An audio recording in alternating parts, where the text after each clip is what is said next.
Esse programa vai ser um pouco diferente. Nós vamos falar da sua trajetória de vida, como tudo começou. E vocês estão reparando? Estamos sem máscara. Estamos sem máscara. Estamos devidamente vacinados. Ele com a dele, eu com a minha. Marcas diferentes, inclusive. Mas não vamos fazer propaganda aqui da marca e do tipo de vacina. Exatamente. Mas tomamos a vacina, beleza?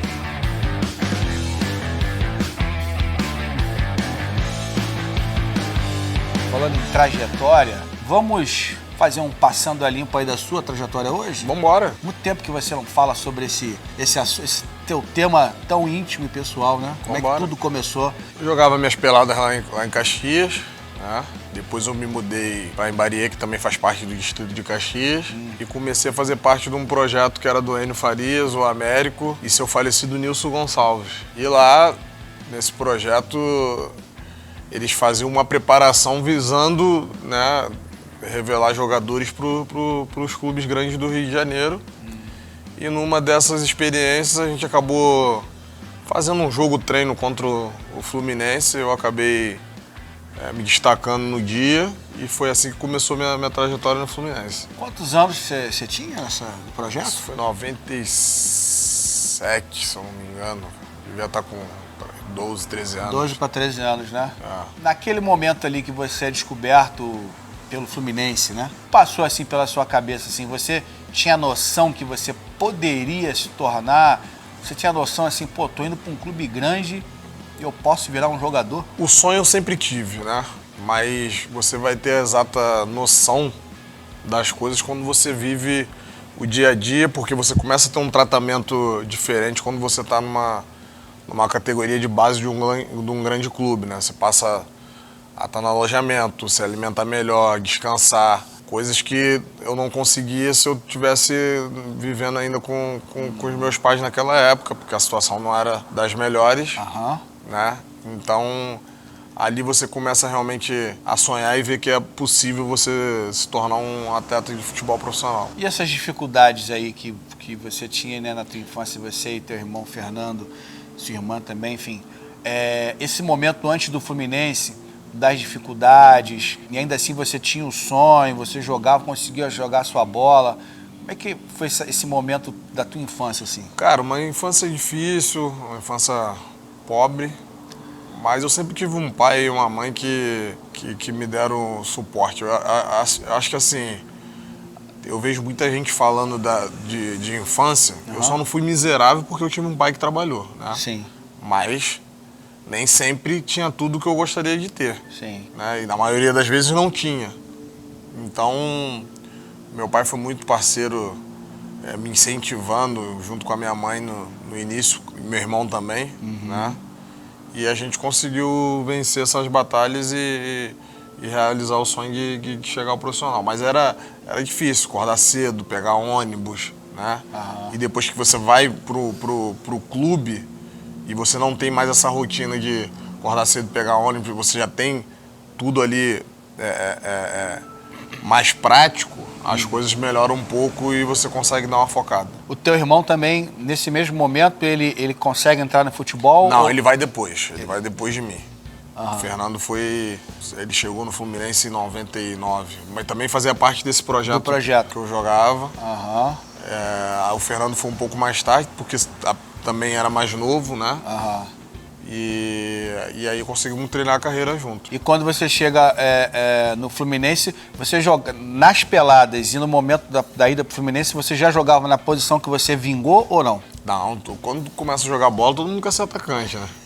Quer fazer gol. E eu achava que eu era atacante, apesar de ter jogado de atacante depois em alguns lugares. E o que o projeto, né, te ensinou, assim, além de você ter te ajudado a se projetar futebol, mas o que o projeto te ensinou? Cara, me ensinou a ter mais educação, me tirou do tempo vago que eu poderia estar na rua e fazendo uma outra coisa de errado, né? Porque o acesso da região que eu vivia era muito fácil eu ir para um caminho ruim.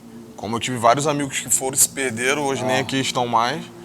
Então o projeto, ele te dá uma oportunidade de vida, né? Ele te dá uma oportunidade de você respeitar limites, né? Saber que você é importante pra alguém. E você não perde a criança pro tráfico, pra droga, isso... Vai formar, pelo menos, vai formar um cidadão. Um bom homem, uma boa mulher.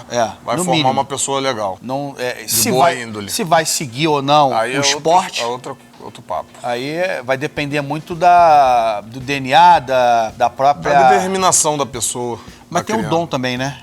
Tem o dom, mas você, aliado ao dom, você tem que transpirar, você tem que ser determinado.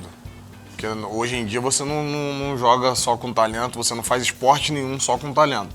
Você tem que ter a dedicação também. Que categoria ali no Fluminense que você... Pô, eu sou jogador de futebol. Acho que do infantil, do meu segundo ano de infantil em diante, que foi onde eu comecei a me destacar mais. Que aí começaram a vir as convocações para as seleções de base. E eu sempre joguei uma categoria acima da minha idade, depois desse período. Eu lembro que eu tinha idade ainda de juvenil quando eu me profissionalizei. Você nem pegou os juniores, né? Não, mas eu descia às vezes só para jogar as finais, quando tinha final. Isso também é e muito... Os juniores antigamente era 3 anos, eu não sei agora, acho que agora são 2. Muito comum que você falou de atropelar, né? Vamos dizer assim, né? Os diferenciados. Queimar etapa. Os diferenciados como você e tantos outros aí.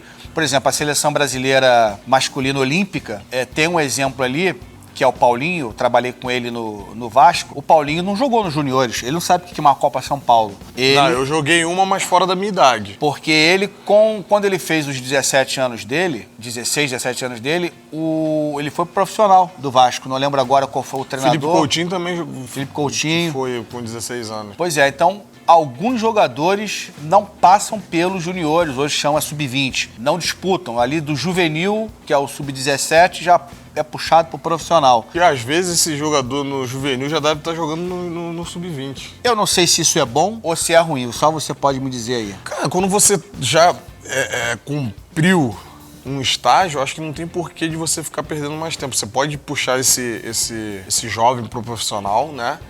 Mas no momento em que ele não é aproveitado no profissional, na minha opinião, tá? Se ele tiver a oportunidade de jogar embaixo, fica lá no profissional, não foi relacionado, desce pra jogar, pra ter ritmo. Eu acho que isso é importante, o jogador tá jogado, ter minutagem. Evandro, agora chegou o momento da gente falar do nosso parceiro, que é a InovaPay, que é um banco digital que veio trazer mais transparência e segurança pro seu negócio. E tem um link aqui embaixo para você abrir sua conta. Eles estão apoiando o nosso projeto, apoiando o programa aqui do Carlos Alberto. Então, o mínimo que a gente tem para fazer é o mesmo, retribuir. Agora, tem jogador também que quando bate ali no profissional, muito precoce, confunde as coisas e quando é chamado para descer para jogar os juniores, às vezes não quer.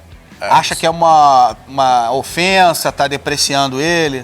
Isso hoje em dia é mais comum, né? Se ele não for relacionado para um jogo, ele vai ter que ficar treinando junto com os que não foram relacionados. Isso. Então é melhor esse cara tá jogando, porque quando o treinador precisar, ele já tá na frente daqueles não relacionados. Vai estar no ritmo, né? Ele vai estar jogado. Eu acho isso bom. Exatamente. Mas tem gente que pensa ao contrário, infelizmente. Já começa a criar fantasias e vaidades na cabeça, né? Porque olha pro lado e acha que já é o jogador profissional, acha que já virou.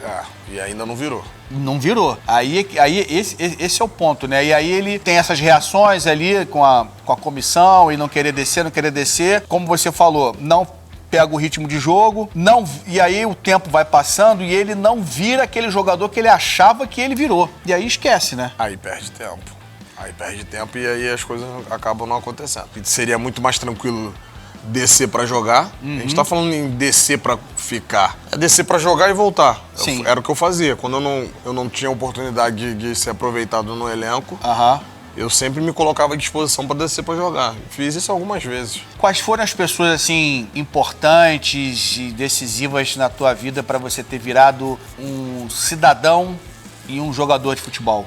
Sem dúvida nenhuma, meus pais. Depois o Enio Farias, que era o dono do projeto lá, que me ajudou muito, teve uma paciência enorme e me deu suporte para que eu conseguisse seguir o caminho certo. E no Fluminense, teu principal momento, assim, que você, ou alguns principais momentos? O meu principal momento acho que já foi no juvenil, quando eu já estava nessa transição pro profissional com o falecido Gilson Gênio, que foi um grande jogador, um baixinho que passou debaixo da perna do Abel. Sim. E foi ele que começou a me introduzir no ataque. Eu lembro num Fla-Flu na base. Eu era o meia do time, né? Camisa 10, capitão do time. E ele tava a fim de fazer uma mudança, o centroavante nosso não tava bem. E ele acabou dizendo pra mim que ia me colocar no ataque nesse jogo. E a diretoria não queria, porque achava que eu rendia muito mais no meio. No meio. E esse jogo a gente acabou ganhando de 3-0, eu fiz os 3 gols. Oh.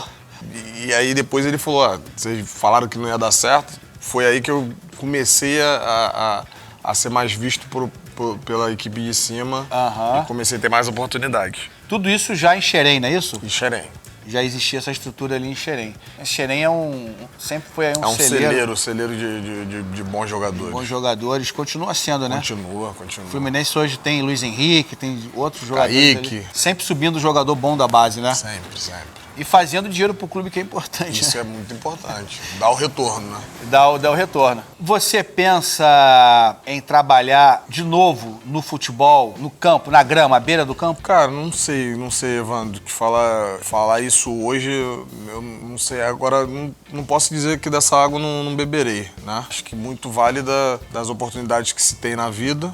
Quem sabe aí aparece alguma coisa e realmente eu esteja disposto a fazer, eu encararia. E o futebol, a gente sabe, você melhor do que eu, não é um ambiente fácil. Não é. Quem pensa que é fácil, busca outra coisa, porque o futebol é muito difícil, o futebol é aquela verdadeira pirâmide quando afunila de tantos garotos que eu joguei, tantos caras bons que eu joguei, de gerações.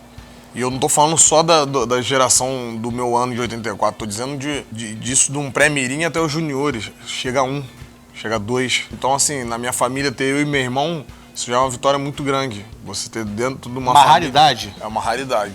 Os 2 filhos conseguirem se tornar atletas profissionais. Pois é. Carlos Alberto, mais uma semana aqui do nosso programa. Hoje ele foi diferente. Falamos um pouco aí da sua trajetória. E vamos falar mais nos próximos episódios. Vamos falar mais, tem muitas histórias aí. Tem histórias boas. Tem história boa da Alemanha. Tem. Você sabia que o Carlos Alberto dá aula? Não dou aula não. Não sabia não? Mas ele dá histórias boas da Alemanha por aí, meus amigos. Agora, o que o pessoal tem que fazer? Se inscrever no canal, compartilhar e... dá like. Isso aí. Espalha pra todo mundo aí. Tamo junto.